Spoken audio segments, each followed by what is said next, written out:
And so, 3 days later, I found myself on the small wooden boat, chugging at a leisurely pace towards the Greek mainland, ripped untimely from the mother's womb. I gazed idly into the deep blue and savoured the swell of the sea under the boat. The only other person on board was Brother Simeon, who was taking me on the first leg of the journey to Newcastle.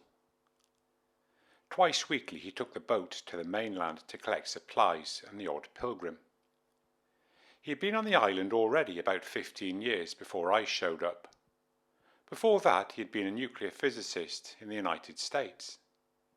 He had been increasingly awed by the strangeness of the matter he was investigating, and the fact that it all somehow held together to create solid objects.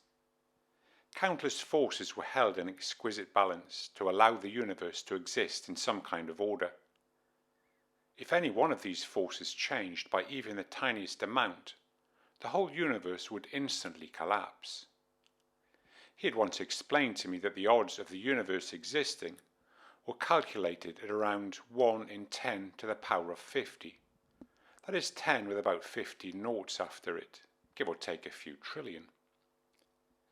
Somehow, from primordial chaos, the universe had sprung into existence in a microsecond.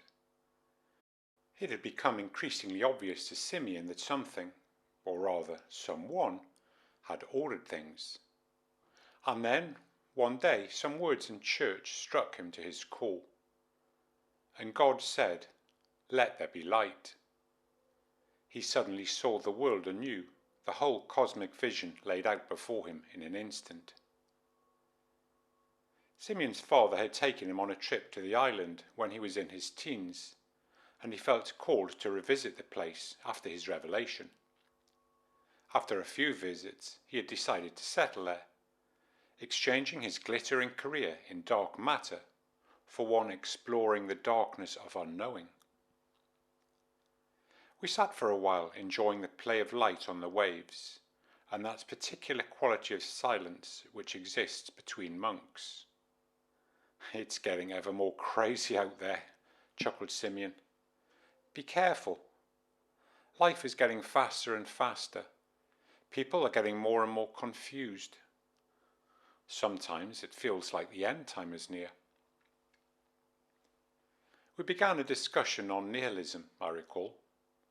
I said that people had become unwitting disciples of Nietzsche, living beyond good and evil. We talked of the terrible restlessness and emptiness which comes from living without God.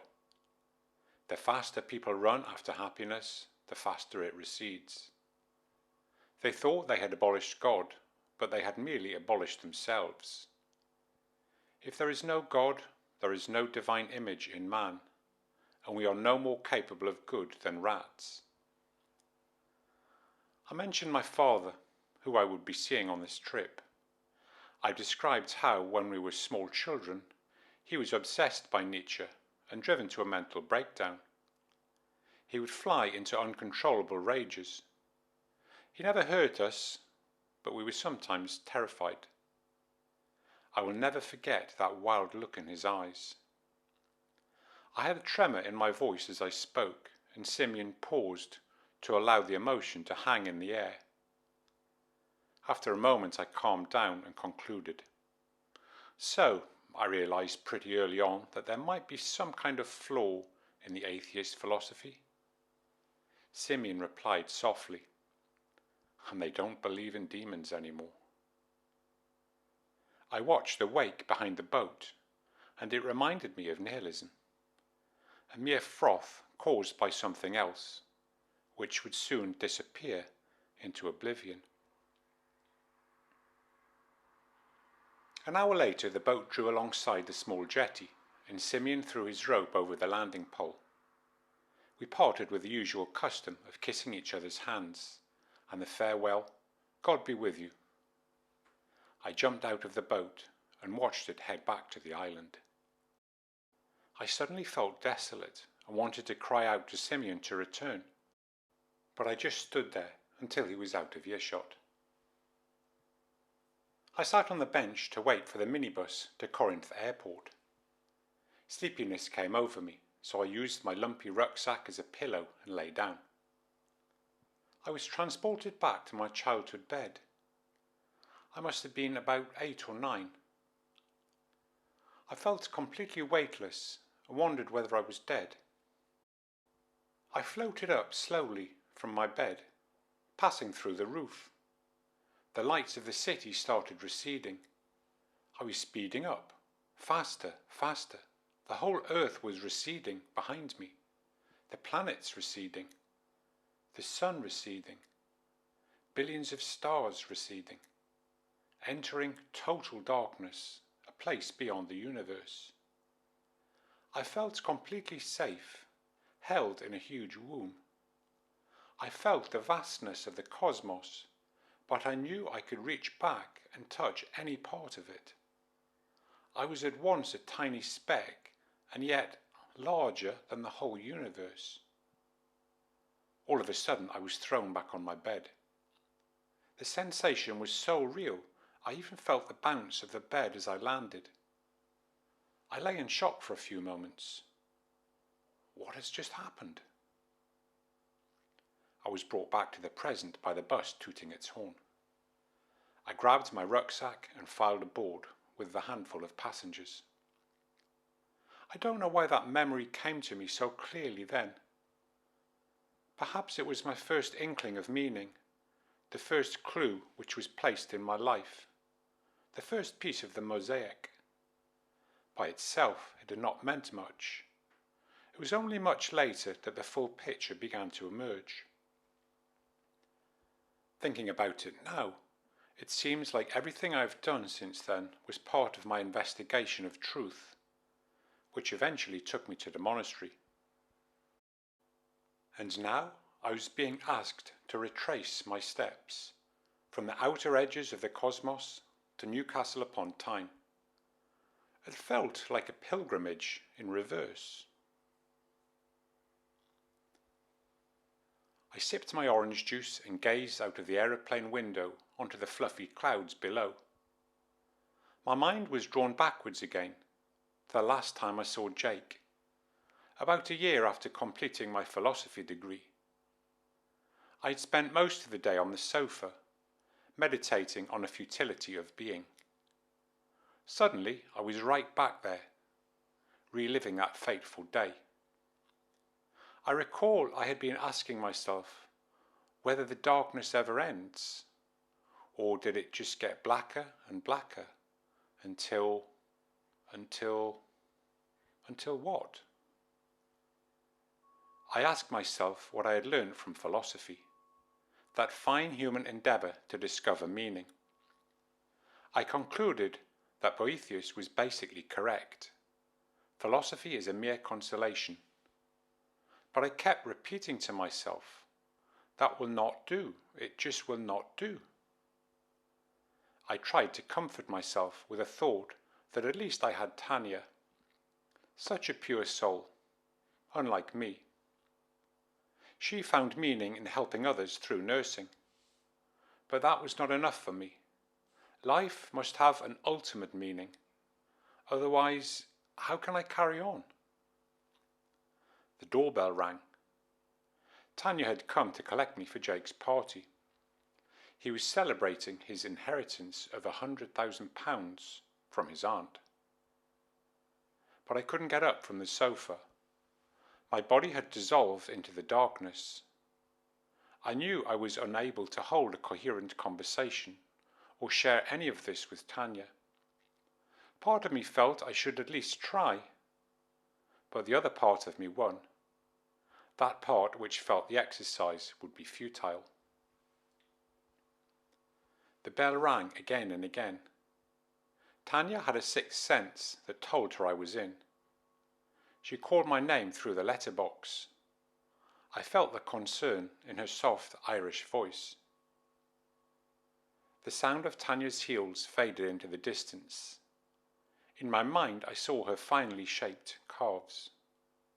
I knew she was wearing her pencil skirt because it made her stride smaller, her footsteps closer together. I felt I should run after her, to share everything. We would become closer.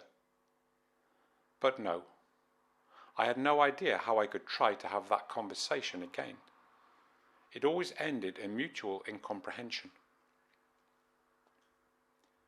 I drifted into sleep, a beautiful garden with a lake, talking cats inviting me to come and swim with them.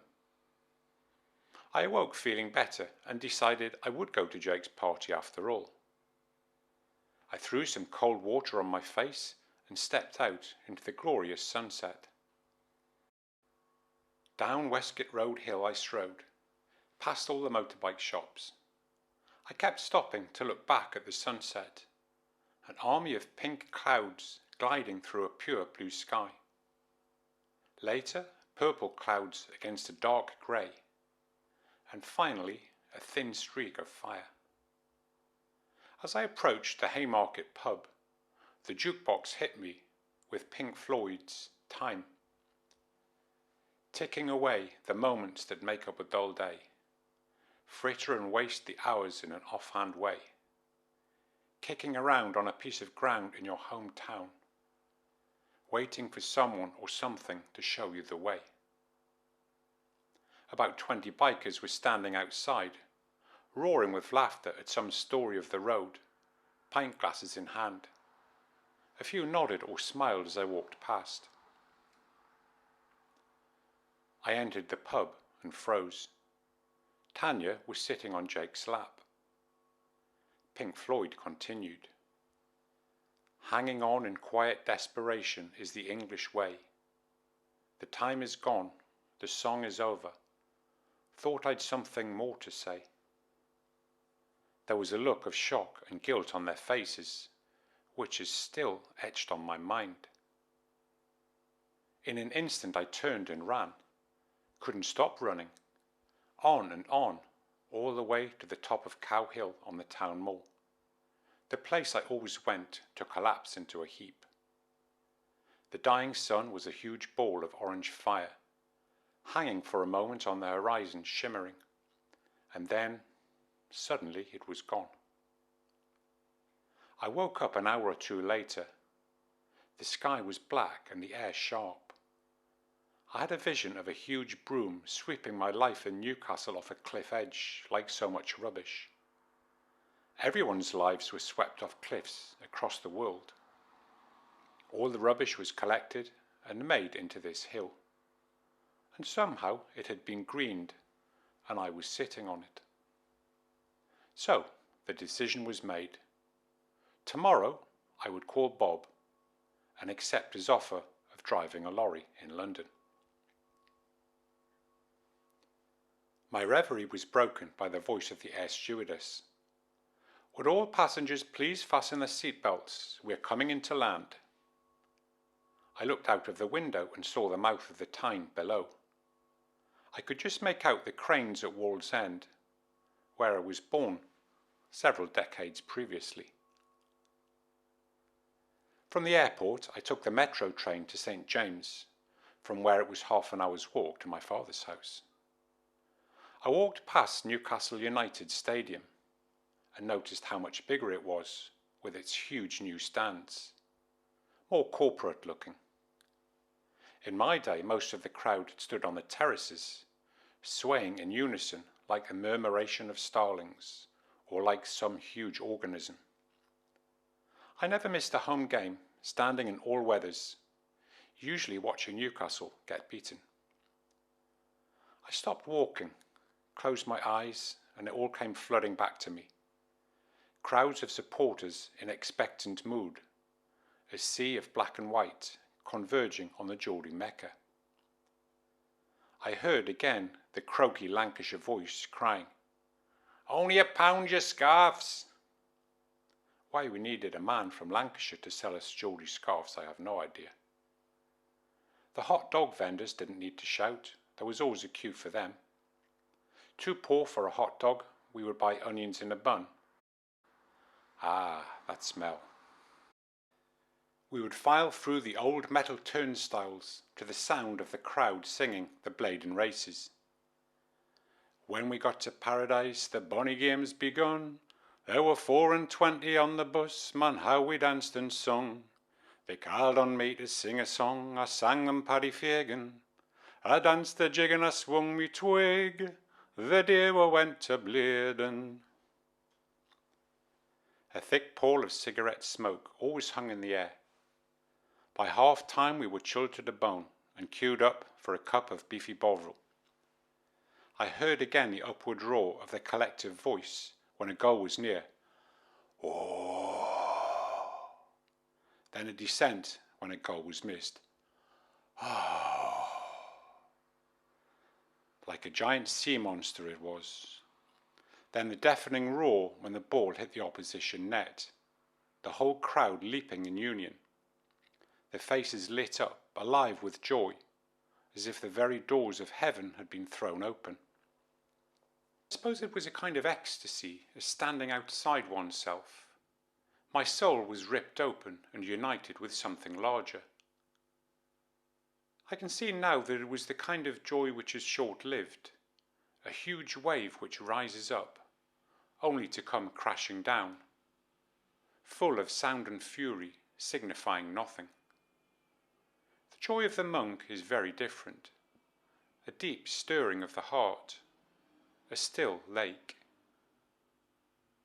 When Newcastle got beaten, I would be left in a state of blackness, where I could barely speak. I think those were the first times the blackness enveloped me. My family would dread my coming home from the match if Newcastle lost, when I would sit in grim silence over my pie and chips. Dad would try to lighten the mood with, "It's only a game, son." But as Bill Shankly once said, football is not a matter of life and death. It is much more important than that. In my quest for meaning, I graduated from football to socialism. Many of us were galvanized to take up the class war by Thatcher, regarded as the devil incarnate in the North. I must have been about 12 when I heard our idol Tony Benn speak to a packed City Hall. He described how socialism would transform society and create heaven on earth. Each person would have his wants fully satisfied, a rewarding career, financial and emotional security, all courtesy of the benign state. I began to attend the weekly meetings of the Labour Party Young Socialists, at that time under the domination of the Trotskyist militant tendency. Upstairs in the Green Dragon pub, I would sip my lemonade, while the grown-ups drank beer and discussed their vision for a better world. I found meaning in a political struggle. After a year or two, I heard a radio programme about the events following the Russian Revolution of 1917. In 1921, the sailors at Kronstadt were speaking out against the purges, which were executing people without a trial. They were also asking for free elections and a reversal of the cut in their rations. Trotsky sent 50,000 Red Army troops in, with a secret police standing behind them, ready to shoot any soldiers who refused to fire on the sailors. Thousands were slaughtered that day, and thousands more were executed or sent to the gulags. As I sat listening to the programme with Dad, I felt something inside me break. Dad gave a look of support and sympathy, as if to say, "Yes, I know, son." Next meeting of the Green Dragon, I asked about the Kronstadt massacre, and a furious row broke out between Ed and Terry. Ed was in his mid-20s, half-shaven, in combat jacket, complete with Che Guevara badge, a passionate idealist. He denounced Trotsky as a counter-revolutionary who had betrayed the workers. Terry was in his 50s, his voice soft, but with a hint of steel. His dad had been a miner. He spoke out for Trotsky, saying the sailors were counter-revolutionaries, enemies of the people, no doubt funded by the Russian aristocracy. It was necessary to take tough decisions in the short term to ensure the success of the socialist revolution. Ed countered that Russia had never been a true socialist country. When Terry pressed him to name a country that had achieved socialism, he replied instantly, "None of them." Terry laughed. You're just a utopian, man. Socialism is just an idea for you, isn't it? You have no idea how the world works, do you? Ed jumped to his feet and asked Terry if he would open fire on his own people. It looked like the two were coming to blows until a few of the other lads jumped in to calm things down. The chair moved quickly on to the next item on the agenda. I sat through the rest of the meeting only because I was too embarrassed to leave. I recalled trudging home glumly in the rain, through a semi-derelict housing estate. It struck me how removed the Green Dragon crowd were from the people in those flats. Sorry, that was all a bit of a diversion. But you did say to tell it exactly how it came to me. Back to my reverse pilgrimage. As I headed up the road from St. James Park to my dad's house that day, I saw a pattern in my life. The need to seek meaning by putting faith in some idol.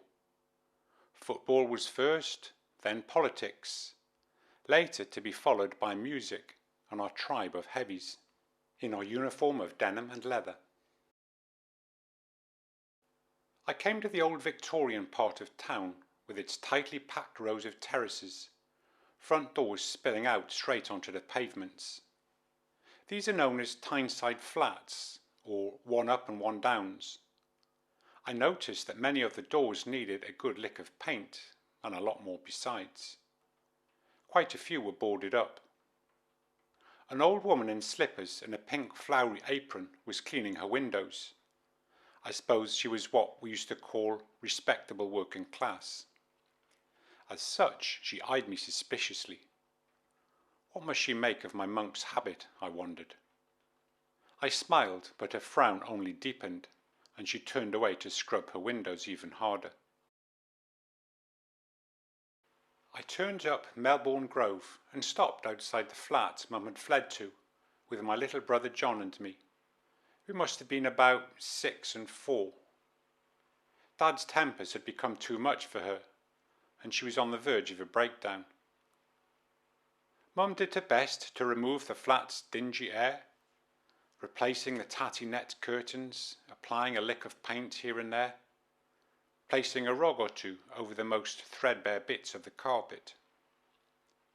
Most vividly of all, I recalled the filthy cellar with its huge old broken radio, which became the focal point of our secret agent games. The line to HQ from our Moscow hideaway, from our jungle cave in Borneo, or from our Japanese prison camp. The cellar had no electricity, and the excitement of the games was enhanced by our use of torches. We would take turns in tying each other to chairs, and using our penknives to cut ourselves free. Eventually Mum's voice would break the spell. "What on earth are you two doing down there? It's dinner time." I suppose even those childhood games were an attempt to seek meaning. The eternal battle between good and evil, and the absolute faith that good would triumph. There was something about the secrecy too. Perhaps the secret agent was an archetype of the man who understands the hidden narrative running alongside the obvious external one. Had I merely exchanged one game for another? Heroic spies transformed into the heroic proletariat? Had the striving for military victory morphed into the quest for socialist utopia? Our flat was certainly not a utopia. Funny how oblivious children can be to their parents' traumas, isn't it? Rattling around in some filthy basement while Mum was busy having a nervous breakdown upstairs. When we told her we had seen a rat, she collapsed in a sobbing heap. We had no idea what the problem was. Ah yes, that was when we got the cat, Fluffy, to keep the rats at bay. Then one day we came home from school and there were 7 kittens. How we laughed as they run riot, tipping over the waste paper basket and ripping the sofa. Then, one day we came home from school and the kittens were all gone, much to our dismay. The backyard had an outside toilet and a shed into which coal was tipped once a week through a hatch facing onto the back lane. These all formed part of our spy network, from where messages would be wired to the basement. The battered old gate led on to the ramshackle lane, where we all used to meet to fly down the slope towards the Tyne on homemade wooden carts. Things got a bit out of hand when Davy, who lived a few doors up from us, started building engines and fixing them onto the carts. One of the lads ended up in the river. Luckily, he was a strong swimmer. We would spend hours kicking around a battered old football. Sometimes the ball would fly over someone's gate, and we took turns to clamber over to get it. Often the ball fetcher would be followed in hot pursuit by an irate resident. If the ball ever went into old Horrigan's, it was an unspoken agreement that nobody had to go over. Once she had caught a lad and battered him black and blue with her rolling pin. A few days later she threw the ball back into the lane, having put a large gash into it with her knife. It came back to me when I was standing there, that freezing foggy morning many years ago. I had been lying in bed, delaying getting up because it was so cold, in the days before central heating. It must have been about the time of my journey across the universe. I had been mesmerised by the horse's hooves on the cobbled lane, the slow, rhythmic clip-clopping. The slow, deep, earthy, Geordie voice called out, like it had done since the beginning of time. "Any rags and bones?" But there was something strange about the sound that day. Distant, muffled, as if coming across a large body of water. Old Paddy the rag and bone man became Charon, ferrying the dead across the river Styx to the underworld. "Any rags and souls?" The horse's hooves became the waves lapping. I was suddenly terrified. Had he come for me? The sound got louder as he approached. My heart beat faster and faster. And then the sound tailed off. He had passed our house. We were safe. I was scared to look, but plucked up courage. I pulled the curtain aside to peep out. There was a fog out there, thicker than I've ever seen. I just caught a glimpse of Charon, fading slowly into the gloom, disappearing back into his realm. My reverie was broken by the laughter of a young Indian boy. I opened my eyes to meet his gaze, staring at me from what used to be my own bedroom window.